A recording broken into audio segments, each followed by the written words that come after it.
अगदी 2 साहित्यापासून ही कुल्फी तयार झालेली आहे. तर याला कुल्फी किंवा आईस्क्रीम देखील आपण म्हणू शकतो. तर त्यासाठी इथे अर्धा लिटर दूध घेतलेलं आहे. दूध चांगली उकळी येऊ द्यायची.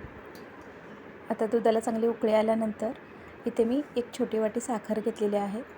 बिस्किट गोड असल्याने मी साखरेचं प्रमाण कमी घेतलेलं आहे. इथे युनिबिकचं बिस्किट घेतलेलं आहे. तुमच्याकडे जे अवेलेबल असेल ते तुम्ही घेऊ शकता. आता या बिस्किटची मी मिक्सरमध्ये पावडर करून घेणार आहे आणि ते पावडर तयार आहे. आता ही पावडर आहे ती आपल्याला या दुधामध्ये टाकून घ्यायची. फक्त 2 साहित्यापासून हे आईस्क्रीम तयार झालेलं आहे. मुलांना सुट्ट्या पडल्यात आणि आपण अशा प्रकारे झटपट आईस्क्रीम त्यांना बनवून देऊ शकतो. आता हे सगळं मिक्स करून झालेलं आहे. त्यानंतर थोडा वेळ थंड करून घ्यायचं आणि पुन्हा एकदा मिक्सरला लावून घ्यायचं आहे.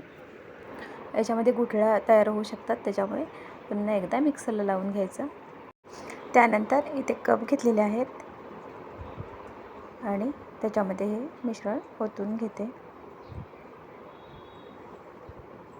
आता माझ्याकडे ॲल्युमिनियमचं फॉईल पेपर नाही आहे आणि त्यासाठी बटर पेपर इथे घेतलेला आहे आणि त्याला वरून रबर लावून घेते आणि त्यानंतर अशा प्रकारे स्टिक लावून घ्यायचे आहेत आणि आपली कुल्फी तयार झालेली आहे. आता हे उरलेलं जे मिश्रण आहे ना, ते एका डब्यामध्ये ओतून घेते आणि या डब्याला पण मी बटर पेपर लावून घेते आणि त्यानंतर त्याच्यावरती झाकण लावून घेणार आहे. आता हे 6 तासासाठी आपल्याला फ्रीझरमध्ये ठेवायचं आहे. अगदी सोपी पद्धत आहे, तुम्ही देखील ट्राय करू शकता. त्यानंतर 6 तास झालेले आहेत आणि आता आपण बघूया कुल्फी तयार झाली आहे का. तरी ते कुल्फी तयार झालेली आहे. फक्त स्टिक मोठ्या झाल्यात आणि कप छोटा झालेला आहे, त्याच्यामुळे स्टिक थोड्या क्रॉस झाल्या आहेत. काही हरकत नाही. आणि इथे कैचीने हा कप आपल्याला कट करून घ्यायचा आहे. काही व्हिडिओमध्ये आपल्याला ना अलगद काढून दाखवतात असे, तर तसं अजिबात निघत नाही. ते कट करून घेतले आहेत आणि छान कुल्फी तयार झालेली आहे. आता इथे डब्यामध्ये जे मी मिश्रण ठेवलं ना, ते देखील व्यवस्थित सेट झालेलं आहे.